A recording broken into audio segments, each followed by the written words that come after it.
leave, it's not because I don't enjoy the company. It's sure.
Got 10 seconds.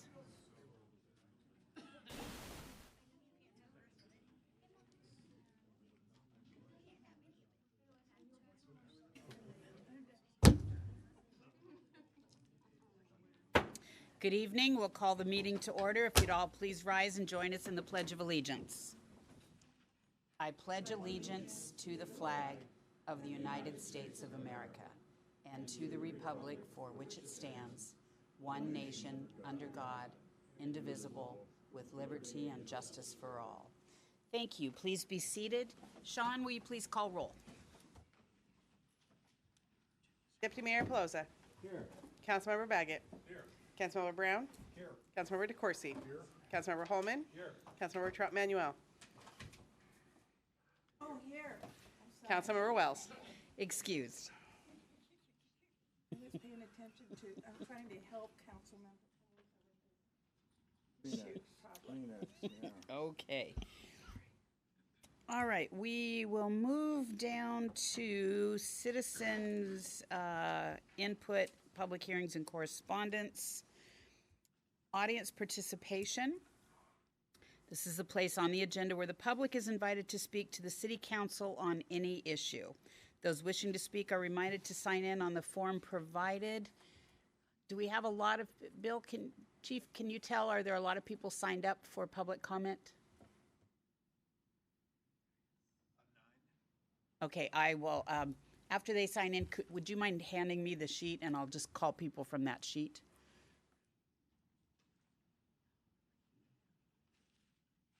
So during the public comment, we also ask that you keep your comments, limit them to 3 minutes.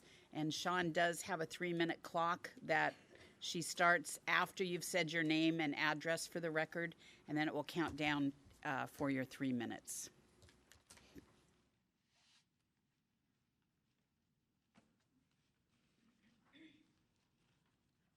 And I will apologize in advance if I make a mess of someone's name. That's never my intent, but I typically find that I do that, so I apologize in advance.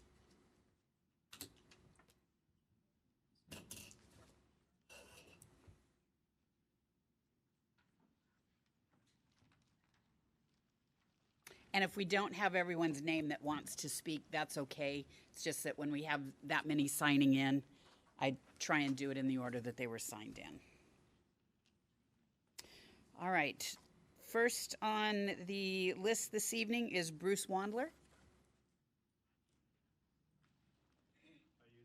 Yes, please, to the podium. And name and address for the record, please. My name is Bruce Wandler, W-A-N-D-L-E-R. Address is 34017 133rd Avenue Southeast, Auburn. I'm here to talk about vaping. Start? Yes, please. Good evening. It's nice, I won't say it's nice to be here, but I am here. I'm a retired surgeon from the Auburn community. I was in practice here for 39 years before I retired. And during the time I was in practice, I treated numerous people because of lung cancer from smoking, as well as other cancers or malignancies related to different types of smoking. There's now a new health hazard that we're dealing with, and that's called vaping. I endorse the prohibition of smoking and vaping, whether it be tobacco or other flavored vapors, in our public outdoor facilities. The dangers associated with smoking tobacco products, as well as inhaling secondhand smoke, have been well documented over the years. There are multiple regulations prohibiting smoking tobacco products in public areas. I would contend that city parks and other outdoor parks are also public places and that smoking tobacco products should be prohibited. Now, consider vaping. There have been 34 reported deaths associated with vaping. If you count that with smoking, it's a whole lot more. There are a variety of vaping flavors that are available, and these vaping flavors cause a health hazard to the smoker. As I wouldn't doubt there could be others as well. However, that has not been documented. Public parks are utilized by a variety of people and of many different ages for healthy exercises. Smoking and vaping occur in public parks and public recreation areas. And while there may not be a large number of people are smoking or vaping, it is still present and it is observable. Smoking and vaping cannot be conducted discreetly. One person smoking or vaping can be noticed and can be seen and can be smelled by others in the proximity. Smoking and vaping also sends a bad message to our young people. And in utilizing public facilities, parks, outdoor things, we find young people there. The young athletes that are there and the others who utilize the outdoor facilities are also affected. And probably for us who are supposedly more mature, it is an annoyance. Activity in public parks for outdoor recreation should be a healthy activity, whether being a spectator or a participant. I agree with and support the prohibition of smoking or vaping of any other inhalation vaporizing substances, public parks, all public facilities, indoors and out. Under 3 minutes. You did a fine job, Dr. Wandler. Thank Thank you you. very much. Elias Pereira.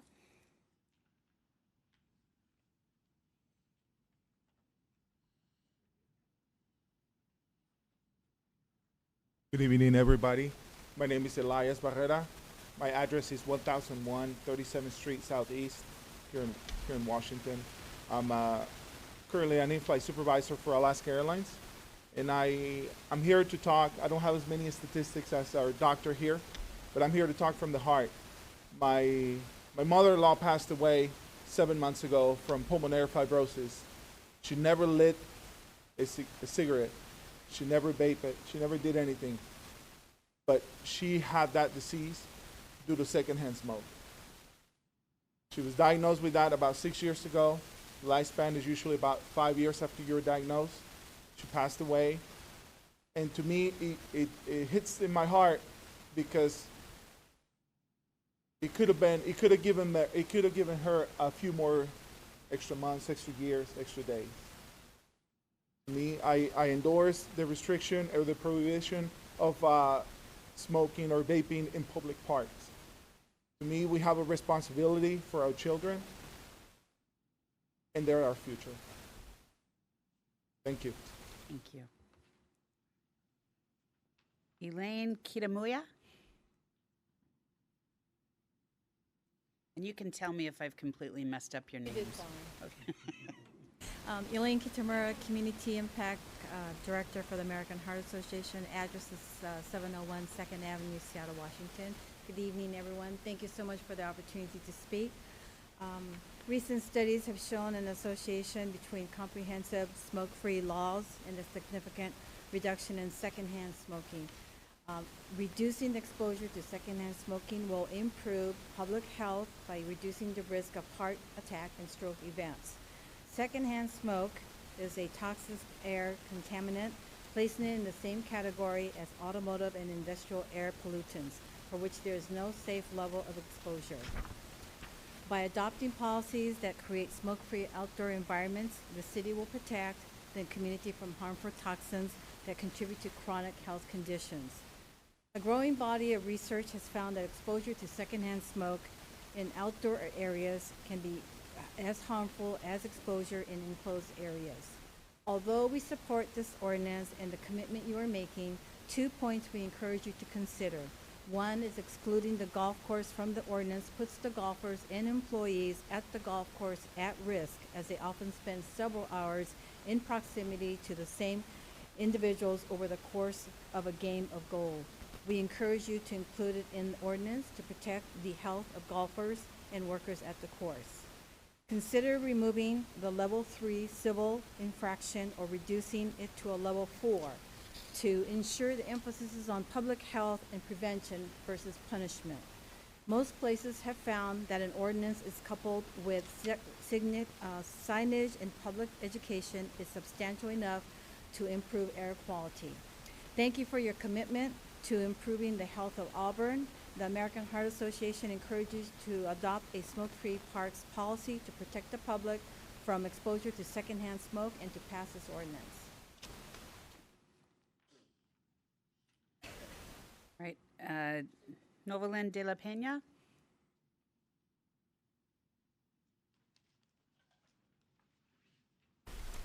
Good evening. I'm Nori De La Pena. I work for Public Health Seattle in King County. I'm a resident in Federal Way, but I work in downtown Seattle, 401 Fifth Avenue, Seattle, Washington. And I'm here to support the motion to move towards smoke-free, tobacco-free policies. I've been working with Public Health and Tobacco Program for 16 years, working on a variety of issues around tobacco. We know that tobacco use, it's a social justice issue. We know that the poorest of the poor are using tobacco for many reasons, primarily stress, to cope with stress and for self-medication. People that are experiencing behavioral health issues are also smoking at higher rates. We know that smoke-free policies also help with people in their attempts to quit smoking. It helps prevent initiation. I believe, according to what the doctor presented earlier, that modeling is important. We need to model these positive and healthy behaviors for our young children, our young people. And they're very impressionable when they see smoking at parks or, you know, on the streets in their communities. They see that this is kind of a normal thing to do, and hence they pick it up. So aside from those pieces, we know that it's also a pollution issue. Like cigarette butts are the #1 littered item in the world, and so, you know, some of these, especially the filter parks, they don't decompose for at least 15 years, and some of the chemicals are filtering in through the soil and affecting the soil and in the environment and the wildlife and the ocean life as well. Through policies like this, we are hoping that people can, you know, make the attempt to quit smoking. There's some cessation resources in our community that are available as well, and so with this movement of the policy, we're hoping to increase awareness around the cessation resources around there and make them more viable and access to folks, especially those who most need it. We know that the key to enforcement is communication, and this is with adequate signage and adequate notice. So if we're informing the community ahead of time and letting them know what's coming, I think that is a good step to take, just to inform folks. There's technical assistance and funding available through a variety of partnerships in moving this forward as well. So we're hoping that can help alleviate some of the budget, if that's a concern. That's all I have to share, and thank you for making this a consideration. Thank you very much. Excuse me, Van Nguyen?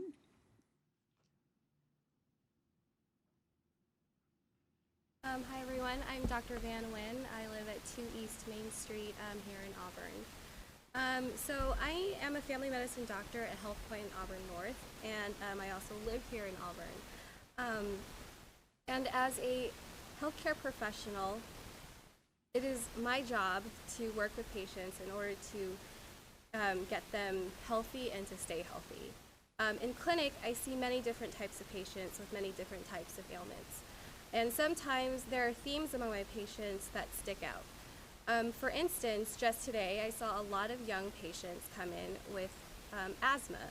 And while it's important that they are on the right medications to control and treat their symptoms, I think it's also important that they get a chance to play outdoors and stay active. If, for instance, a patient of mine, let's call her Natalie, already suffers from asthma and wants to play soccer outside at the park with her siblings, she should have a safe and healthy place to do that. Cigarette smoke can be very irritating and harmful to patients who have asthma. And so I think it's important that we keep these spaces clean and safe for these kids to play outdoors. And this is why this issue is really important for me to address today. It's not unknown to anyone anymore how harmful tobacco smoke can be to patients. If I'm encouraging patients to go outside in order to get healthier, I want them to have a safe and healthy place in order to do that. Secondhand smoke can not only be irritating to people, it can actually exacerbate a lot of things such as asthma and COPD, and therefore worsen the well-being of my patients. And this is why it's important to me that we keep the public parks in Auburn smoke-free. Thank you. Bob Zimmerman?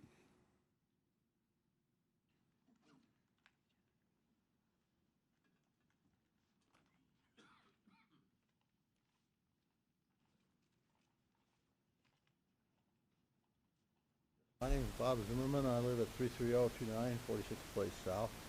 In the last few weeks, I've been talking to a few of my neighbors about issues here in Auburn. They're pretty much unanimous. 20, 30, 40 years ago when they bought their house, it's a nice place to live.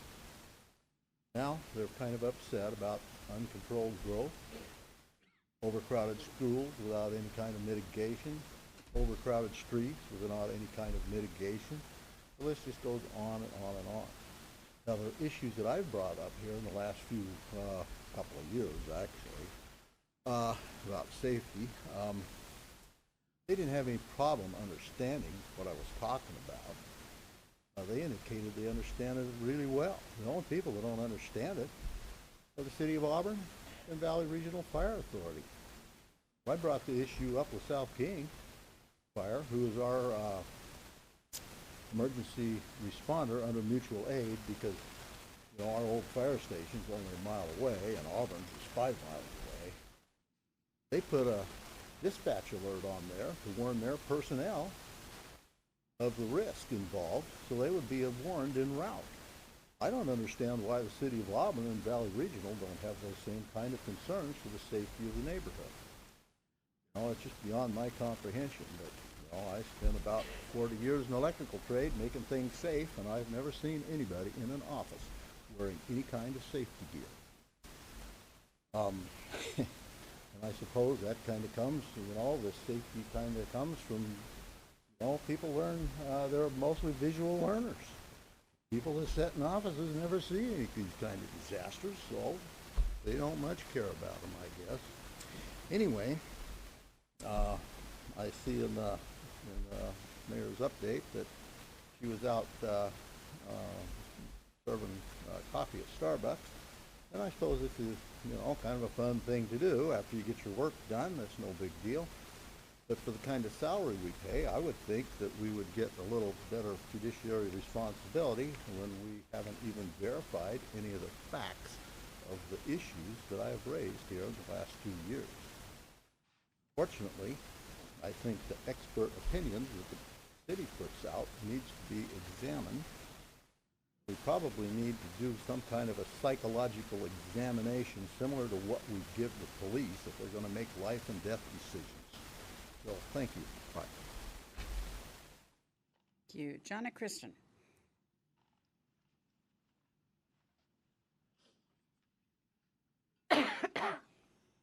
Hello, Jonna Chissis, Auburn Library, 1102 Auburn Way South. Want my home address too?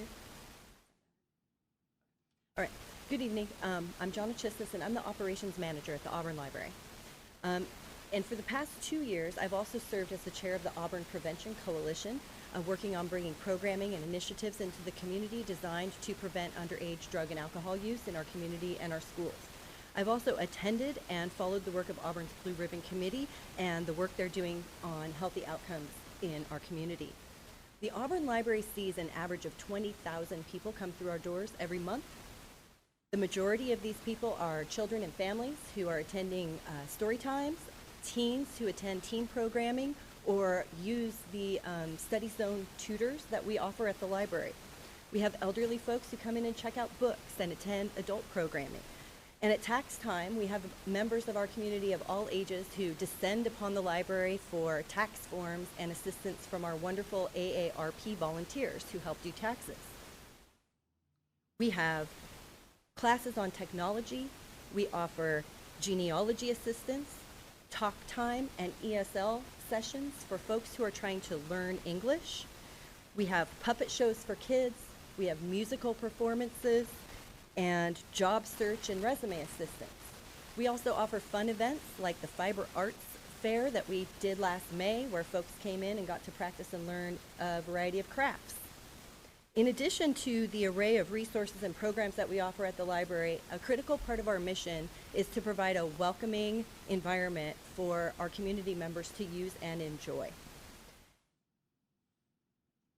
In order to maintain this welcoming library environment, we have strong partnerships with the City of Auburn, the Parks Department, and the Senior Center, our Lescove campus partners, the Auburn Police Department, and Chief Pearson, the bicycle police officers who patrol the Lescove campus, Debbie Christian and the Auburn Food Bank, and the Ray of Hope Day Shelter. Together, all of these community resources and partnerships have created a library environment that is welcoming and provides for the information, education, and recreation resources for our community members. Today, the most frequent complaint that I get from library users are that they have to walk through smoke or vapor to get into the library, as people will stand on the sidewalk outside of the library and smoke or vape. We've had families share concerns about walking through smoke to access the library, and we've had issues on election night because we have a ballot box in front of the library for folks to drop off their ballots, and we've had smoking issues around those areas as well. An ordinance that bans smoking would provide us with another tool to manage behavior that is having a negative and unhealthy impact on our community members. Thank you. Thank you. Jimerad Garcia.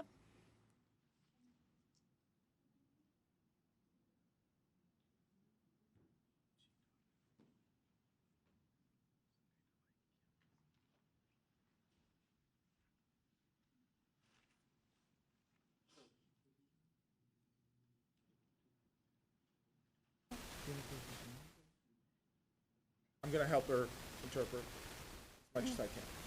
Buenas noches, mi nombre es Emirat García Good evening, my name is Emily Garcia, y mi dirección es 401 37th Street Southeast, Auburn, Washington. 401 37th Street Southeast, Auburn. Yo estoy aquí esta noche apoyando para hacer, si se puede hacer algo en contra de que no fumen en los parques y mucho menos usen ningún I'm here to tipo de droga. support the motion to prohibit the smoking in the parks Y no usen ningún tipo de drogas en los parques. and do not use any type of drugs in any park here in Auburn. Tengo un hijo, tengo un sobrino I have a son, I have a nephew que desde los 4 años está practicando el soccer. that he's been practicing soccer since he was 4 years old, Ellos usan mucho el Game Farm Park. and they use the Game Farm Park. Siempre cuando teníamos que llevarlos a las prácticas, Every time we had to take him to practice, era estar oliendo cigarro, marihuana y no sé qué cosas más. every time we had to take him to practice, we had to go through a cloud of smoke, cigarette smoke, marijuana, and who knows what else it was. Ahora también tengo mi sobrino que es de 6 años, está practicando el soccer también. Now I have my nephew that is 6 years old, that he's practicing soccer as well. Y lamentablemente padece un poco del asma. And unfortunately, he has asthma. A él le encanta ir a jugar soccer, He loves to play soccer. pero es muy preocupante que tenga que estar jugando y que estas personas estén usando el cigarro y la marihuana ahí And también.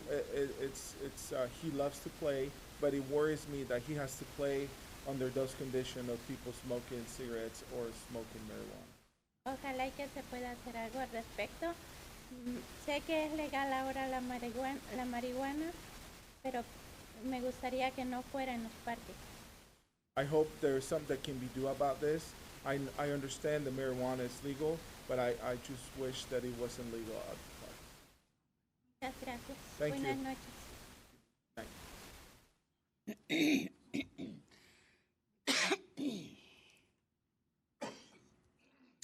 Leticia Mendez.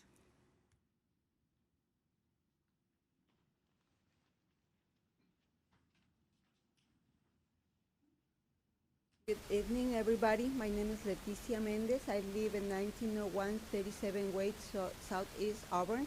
I'm behind Game Farm Park. Used to be my favorite park to go walks in the mornings or evenings until I noticed people smoking. And I know there is about secondhand smoke, and I decided just to stop at all going over there. I just walk around my neighborhood now. When I live behind the park, I just cross the street and go be in the park, but I don't think it's healthy for me or my children.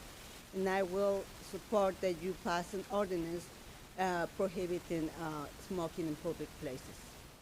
Thank you. Maricela Tafola.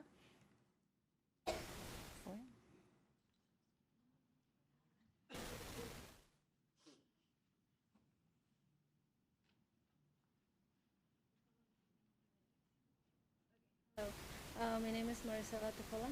My address is 401 37 Street Southeast. Pues yo estoy aquí porque me gustaría que se prohibiera fumar en los parques. I'm here today because I would like for smoking in parks to be prohibited. Tuvimos yo y una amiga un problema en un parque de que vamos a caminar, a correr temprano en el parque y siempre hay homeless fumando y pues sí da miedo estar ahí hasta con los hijos. I had a problem with a friend. We like to go running in the mornings in the parks, and we had a problem with a homeless person who was there smoking in the park, and we also like to go with our kids. Uno se siente inseguro cuando va y mira gente encerrado en sus carros fumando. Los niños siempre están preguntando, mami, ¿por qué huele así? ¿Qué es lo que están fumando? We feel unsafe when we go and we see people who are shut up in their cars smoking, and the kids are asking, Mom, what are they doing in there? Sé que es legal, entró la ley, es legal fumar en la marihuana es legal, pero también sé que hay centros para ir a fumarlo ahí. We understand that it's legal now to smoke marijuana, but we also understand that there are places where it's legal to smoke it. Pero creo que por la seguridad de todas las personas que vivimos aquí, de los niños, bueno, sí me gustaría personal que no fuera legal fumarlo en el parque.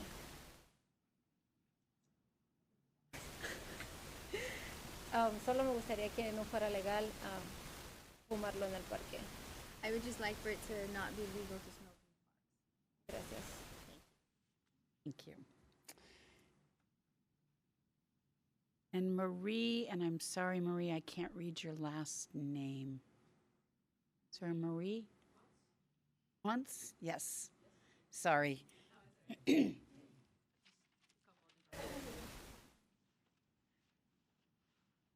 Hi, my name is Maria Ponce. I live at 223 D Street Southeast, Auburn, Washington, right down the street, and I go to Auburn High School. So I'm here to support this ordinance because I understand how important it is to keep our parks smoke-free. This really hits close to home for me because from a young age I was smoking, unfortunately. And I think somebody mentioned it, that it really is just something that's modeled and something that you see, and unfortunately is very prevalent in lower classes. So yeah, I was smoking, and it was difficult. I don't know if anybody here has quit smoking, but it's kind of tough, especially my freshman year. I was 15. So I didn't know how much that was going to affect me, and I think I didn't really understand it for a long time. I wasn't doing athletics, and my abilities were hindered. My relationships were strained because obviously nobody in my family wanted me to live like that. Money, that was a big waste of money, and just taking a nice fresh breath of air, it didn't feel the same. But fortunately, I was able to fix this. I quit smoking, and ever since I've felt so much better.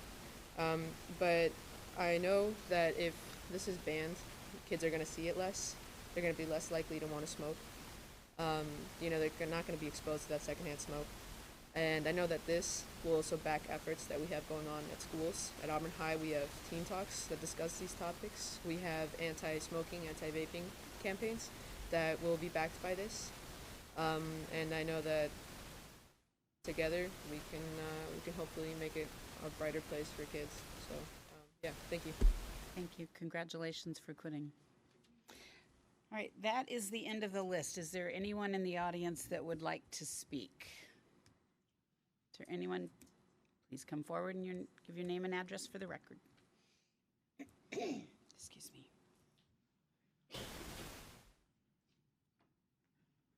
Virginia Haugen, 2503 R Street, Southeast. Fortunately, I only smoked when I was very young for about 17 and a half minutes, so it did not have an adverse, no problem so far. I lived with it for a long time. Nasty habit. I see here consent agenda, D, City Council to call for a public hearing to receive public comments and suggestions with regard to possible increases in taxes.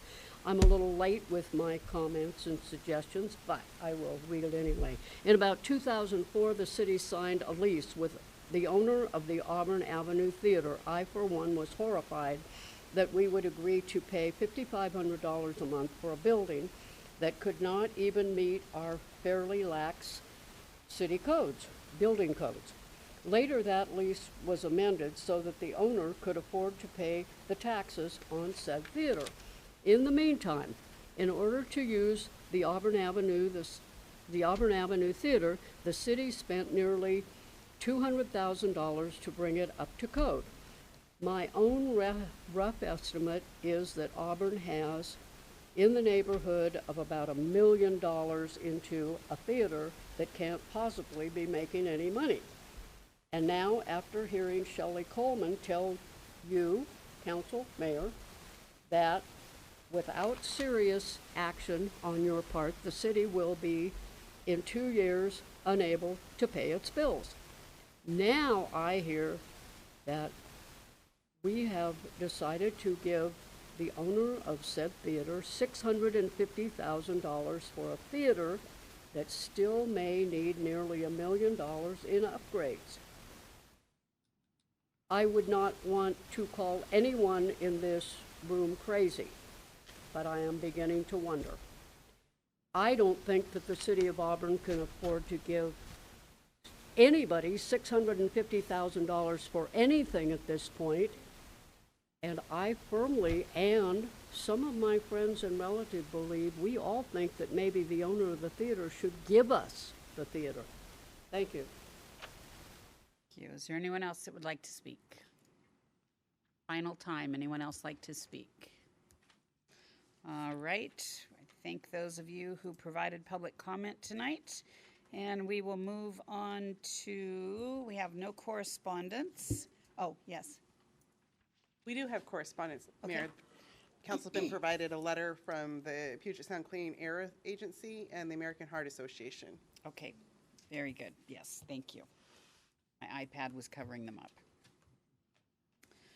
All right, we will move on to council ad hoc committee reports. Council ad hoc committee chairs may report on the status of their ad hoc council committee's progress on assigned tasks and may give their recommendation to the city council, if any. And the current ad hoc committee is for finance and Vice Chair DeCoursey. Thank you, Mayor. Councilmember Wales and I reviewed the claims vouchers dated November 4th, 2019, in the amount of $1.7 million total. We had no questions and we're recommending approval by council. We also reviewed the payroll vouchers for the period covering October 17th through October 30th, 2019, the amount of approximately $2.6 million, and we're recommending approval by council as well. Thank you. All right, we will move on. Excuse me. On to the consent agenda. All matters listed on the consent agenda are considered by the City Council to be routine and will be enacted by one motion in the form listed. Do we have a motion? Deputy Mayor Pelosa. Thank you, Mayor. I move to approve the consent agenda. Thank you. Do we have a second? Councilmember Baggett. I'll second that, Your Honor. Thank you. Deputy Mayor Pelosa. Yes, the consent agenda covers minutes of the October 21 council meeting, claim vouchers,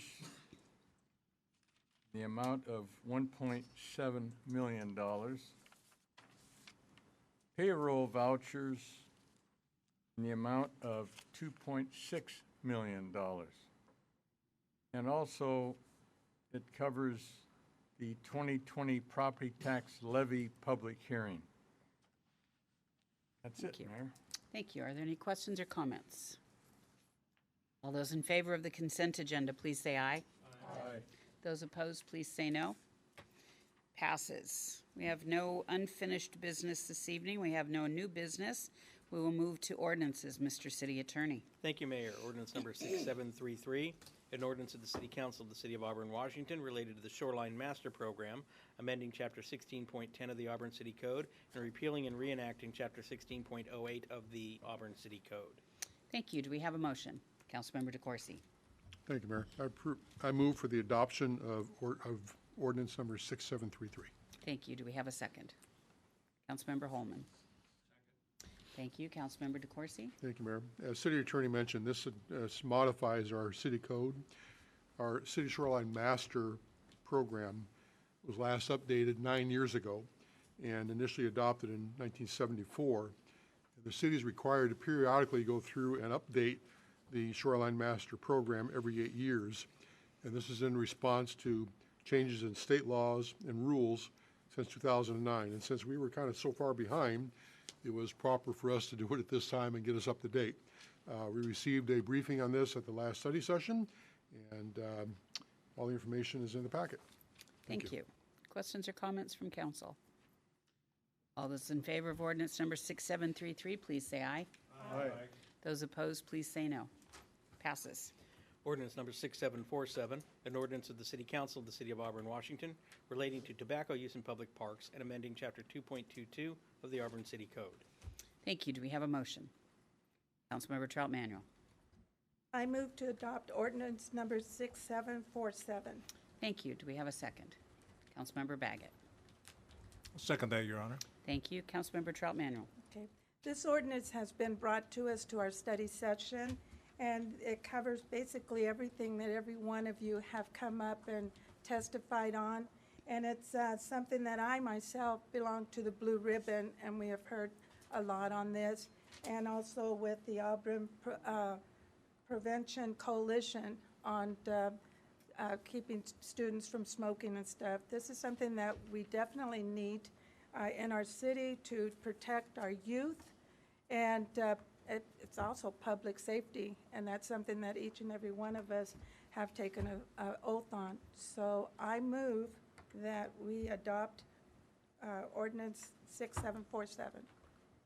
Thank you. Are there any comments? Councilmember Brown. Thank you, Mayor. I'd like to propose an amendment to Ordinance 6747. Specifically, I'd like to change the proposed Class 3 civil infraction and replace it with a Class 4 infraction. All right, do we have a second?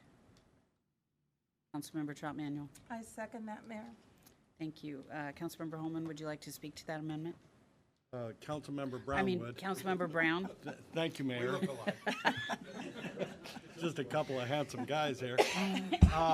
Look, while I fully support the smoking and vaping ban in our parks, I believe that the Class 3 civil infraction with its $50 fine will have a disparate impact on low-income residents, and all too often creating legal financial obligations, which can be very damaging to low-income citizens. What we see oftentimes is legal financial obligations building on themselves, where people can be arrested and lose jobs and lose housing because they're unable to pay fines. I fully support the idea of banning smoking and vaping in city parks, but I think the key to this is the community's expectations that this is the right thing for us to be doing. I think we see that from our public testimony. I think there's a lot of will to make this happen, but the key is education, not punitive measures. Thank you. Mr. City Attorney or Chief or both, would you like to provide the difference between level 3 and level 4 and other comments that you wanted to make? The maximum penalty for a Class 3 civil infraction is $50, and for a Class 4 civil infraction, it's $25 plus statutory assessments. And so there's still some things that are required under state law, but the main difference is 25 versus 50. And if I may, the specific language that would be amended under this proposed amendment is the proposed language in 2.22085B. It would strike Class 3 and substitute Class 4. Thank you. Chief, did you have anything that you wanted to add to that? Okay. Councilmember Trout Manuel? I just wanted to ask the attorney, and if we left it the way it was, is there any, like doing community services or something for people that can't afford to make a pay the fine? In relation to fines in the court, one of the things that the judges do in the court is they're required by a case called the Blazina case to see whether or not the individual can actually pay, whether they're able to pay legal financial obligations. And in those cases where an individual can't, the court has the ability to waive everything except the mandatory fees. And our judges here in the district court go through that Blazina analysis, both at the infraction level and on the criminal infractions. So they do that automatically now. Okay. Thank And you. one of the alternatives is always community court if they meet the other criteria for the city's community court, or Community service. community service program. Okay, thank you. Councilmember Holman? I'll gladly defer to a current law enforcement officer, but when this Washington State first banned smoking in public places, they didn't put any penalties with it. We'll gain willing cooperation. So all we could do was walk up to someone who was smoking in an Albertsons and say, please, don't smoke anymore. And it's against the law. Well, what can you do? Well, nothing. So to me, the fact that it's a 4 or a 3, $50 or $25, you need some sort of punishment for violating the law. Now, you're not going to find a police officer wasting his time hiding behind some rhododendron bush in a park so he can write somebody a ticket. In fact, he's probably only, or she, is going to get called to someone flagrantly smoking near a door, nor near a kid's playground. And if you don't have some way of putting some teeth in it, they will ignore you. So that's been my experience, is we really didn't gain willing cooperation from those who were very obstinate about not smoking. If that person refuses to stop, then the ticket would probably get issued. The citation, notice of infraction would be issued. And then it has to go to court, and the judge is going to, person can't pay. That's the judge's job. And so don't take the teeth out of something. It's not going to be used for everyone lighting up in the instant they light, somebody pounces on them. But give the officer some discretion. Most of the officers are going to, for a third degree or a class 3, are just going to verbally warn. The guy puts it out and walks away. It's the end. The officer doesn't want to have to go to court over a smoking violation. It's only used if the person is refusing to put out the cigarette and move along, or is a frequent flyer, and time after time the officer gets called to the same individual. So don't take the tool away. We can still be very proactive and very put up signs and try and gain people's willing cooperation. And like I say, I will yield to the current thinking. I've been out of the business for 15 years.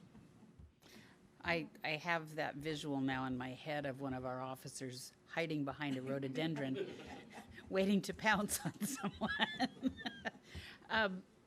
Perhaps either Chief or City Attorney, is there a reason that it was brought forward as a Class 3? I don't know the exact reason. One of our deputy city attorneys was looking at it. I can tell you that it seems like a good compromise. The penalty under state law for smoking in a public place or place of employment is a civil fine of up to $100. That would be a Class 2 civil infraction. Councilmember DeCoursey. Thank you, Mayor. I know we discussed this in our study session, and we looked at the various penalties for this as well. And, and with Councilmember Holman's comments of the deterrent, whether it be 50 or 25, there has to be some sort of a deterrent there. But I have to agree with Councilmember Brown in looking at it from a standpoint of we're still going to have some action that can be taken if there are violators, albeit it may be only $25. Well, $25 could be a lot of money to some people. To others, it may not be an impact, but for people who vape, it's actually one big bottle of vape liquid.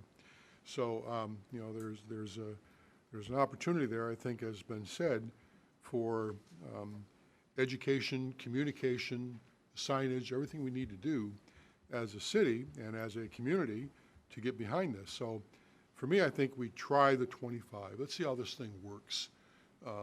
Put it out for the test and see how people react to it, see what kind of action we're getting. And if we need to revisit in the future, we can. But, we start looking at this action immediately where we say no smoking or vaping in our parks, it still sends a pretty strong message, in my opinion. Thank you. Other comments from council? All right. Excuse me. We have an amendment to the ordinance number 6747 that would move the violation from a level 3 to a level 4. All those in favor of the amendment, please say aye. Aye. Those opposed, please say no. No. It's, all right, we're going to do this by hand. All those in favor of the amendment, please raise your hand. 1, 2, 3. All those opposed, please raise your hand. 1, 2, 3. Fails. The amendment fails for lack of majority. All right, we will move on to the ordinance itself, ordinance number 6747, which has the level 3 infraction in it as originally written. All those in favor of ordinance number 6747, please say aye. Aye. Those opposed, please say no. Passes.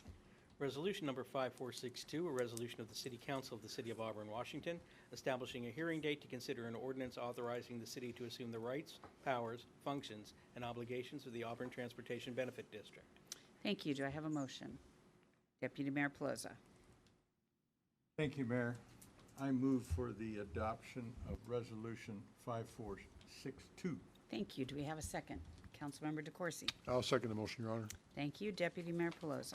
Thank you, Mayor. The City of Auburn created the TBD on September 12th, 2011. In 2015, the legislature changed the law that a city with the same boundaries as the TBD may assume the rights, powers, functions, and obligations of that TBD. In order to consider this assumption, the City Council must adopt a public hearing. Thank you. Questions or comments? All those in favor of resolution number 5462, please say aye. Aye. Those opposed, please say no. Passes. Resolution number 5467, a resolution of the City Council of the City of Auburn, Washington, authorizing the mayor to execute an agreement between the City of Auburn and the Washington Department of Commerce to accept and expend grant funds for interior restoration of the Auburn Arts and Culture Center. Thank you. Do I have a motion? Councilmember Brown. Thank you, Mayor. I would like to recommend the passage of resolution number 5467. Thank you. Do I have a second? Councilmember Trout Manuel. I second that, Mayor. Thank you. Councilmember Brown. Thank you, Mayor. As part of the state of Washington's capital budget, the City of Auburn has received a $500,000 appropriation for the Auburn Arts and Culture Center. It is identified in the capital budget as part of the funding for the Department of Commerce 2020 local and community projects. The Department of Commerce requires an administrative fee, but we would be, as a city, awarded $490,000.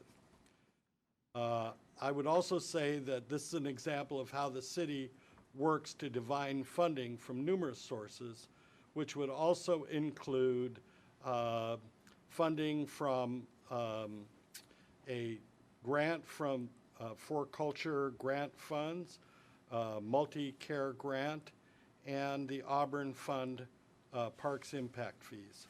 And putting that all together, we can get this work done. Thank you. Questions or comments? All those in favor of resolution number 5467, please say aye. Aye. Those opposed, please say no. Passes. Resolution number 5468, a resolution of the City Council of the City of Auburn, Washington, authorizing the mayor to negotiate and execute an agreement between the City of Auburn and King County to accept and expend grant funds for the coordination and provision of services for seniors. Thank you. Do we have a motion? Councilmember Brown. Thank you, Mayor. I would like to submit a motion to adopt resolution number 5468. Thank you. Do we have a second? Councilmember Baggett. I'll second that, Your Honor. Thank you. Councilmember Brown. Thank you, Mayor. The Auburn Seniors Activity Center is a partner in the newly formed South King County Senior Centers and Resources Hub, along with the Pacific Senior Center and the Federal Way Center. Auburn Hub was awarded a total of $1,590,000 to be distributed between the years 2019 and 2023. In 2019, the City of Auburn is expected to receive about $109,000 in grant funding for this program. The citizens of the City of Auburn will benefit from this program as it provides monies to fund low-income scholarships, outreach services, and individualized resource guidance. Thank you. Questions or comments? Hearing none, all those in favor of resolution 5468, please say aye. Aye. Those opposed, please say no. Passes. I would also like to thank Radine at the Lozier at the Senior Center, as well as Kaylin Brady in our communications department for all of their hours and hours and hours of work on this grant in coordination with Pacific and the unincorporated area in Federal Way.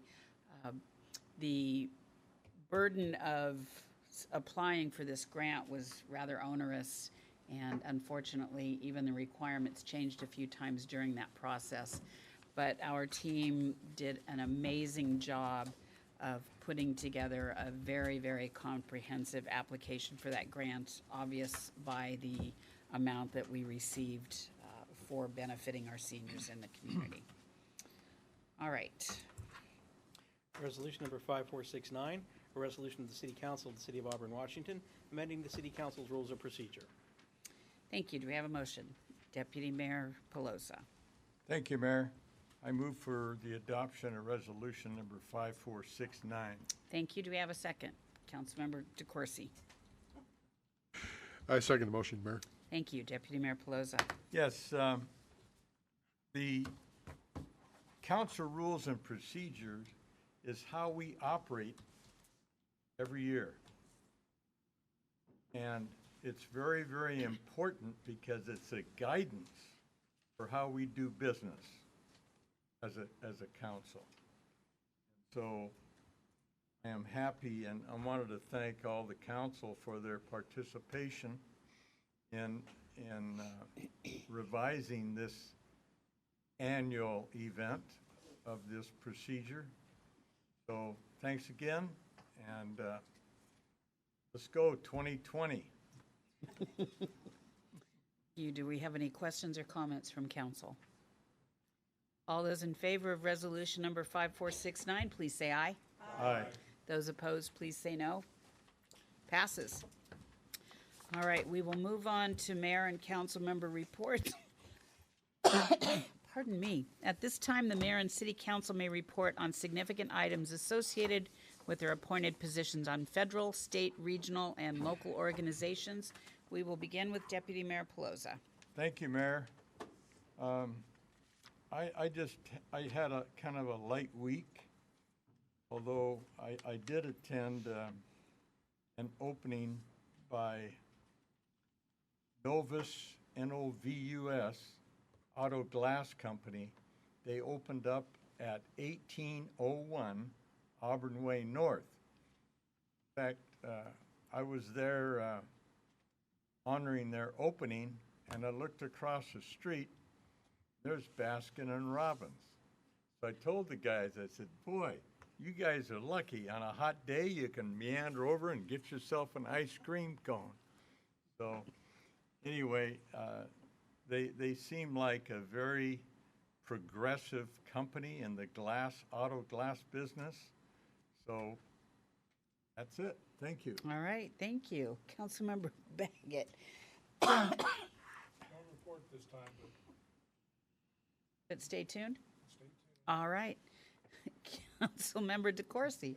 no report, but stay tuned. All right. Councilmember Trout Manuel. No report. But stay tuned. Stay tuned. Councilmember Brown. I would just like to remind everyone that tomorrow is general election day, and if you have not filled out your ballot, I recommend you go home and fill it out. And if you have any questions, you can just give me a call and I'll advise you how to vote that ballot. Ooh. Ooh. Thank you, Councilmember Holman. Larry. Ditto. Ditto.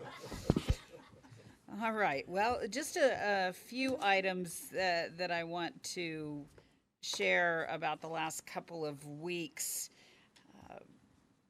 There have been, as council, many of you are aware, we have been working a great deal on a regional homelessness authority or governance model that has been put forward by Executive Constantine and Seattle Mayor Durkin to come together to form this regional governance where they are both agencies are putting their funds in one single new organization to work on the contracting and the services for homelessness in the King County area, Seattle and the King County area. And there has been a great deal of talk about the issue, and the transmittal to their respective councils was made roughly a month and a half ago. And since then, there has continued to be a great deal of talk about what needs to be changed from the original submittal and what cities outside of Seattle in King County might be able to accept. Now, mind you, there does not need to be an agreement or support from any of the Sound Cities Association cities, but both King County and Seattle are hoping for support from at least some of the cities, if not all. So there has been discussion on what does that model look like. There is a goal to have at least 2 representatives on the steering committee from the Sound Cities organization that would help determine the oversight of where that funding goes. And mind you, we have absolutely no say in where that funding goes currently. Also, what I've been fighting for the most, and I know what other council members have been fighting for, is the opportunity and the requirement that sub-regional planning is what drives the organization, because what works in Auburn is not going to work in Seattle, and what works in Seattle is not going to work in Bellevue, and vice versa. And so the opportunity to work on the homelessness issues in our community, knowing what works, is paramount to any type of support going forward on this. And we have all had a tireless voice in that. I want to thank everyone who's been involved in it. We continue to move forward on that. I don't know where it will end up. Deputy Mayor Pelosa, you will be voting on that at some point at the Regional Policy Committee, so there's still plenty of work to do before that date. On last Monday, the 28th, the directors and I had our second day of Inclusive Auburn Executive Professional Development with our equity and implicit bias consultant, Bernardo Ruiz, and it was a very full day. This was, again, our second day of working through this. We have at least 4 or 5 more days to come, I believe. We have one coming up at the end of this month. They are very valuable, and I'm looking forward to the opportunity that council is going to have to work with Bernardo as well on in this area. And we had the Auburn Food Bank 26th Annual Harvest Breakfast on Friday morning, bright and early at Grace Community Church. Thank you for those of you that were able to attend with us. There was a great crowd. It was standing room only in there, and always proud of how our community comes together. I've said it numerous times. We help one another. For years, we were the only ones that would, and we continue to be very supportive in this community, and I want to thank everyone for their role in that. And a reminder that this Saturday is our Veterans Day Parade and all of the events leading up to it and after. So I encourage you to be out on the sidewalks down Main Street bright and early, because it gets packed regardless of the weather, and right now it looks to be blue skies. We're gonna hold out for that blue sky, Daryl. But either way, whether it's good weather or pouring down rain, I am always so proud of the turnout and the representation for the Veterans Day Parade. Mr. City Attorney, do we have any need for a closed or an executive session tonight? I like that answer. We are adjourned. Look at that. 8 o'clock.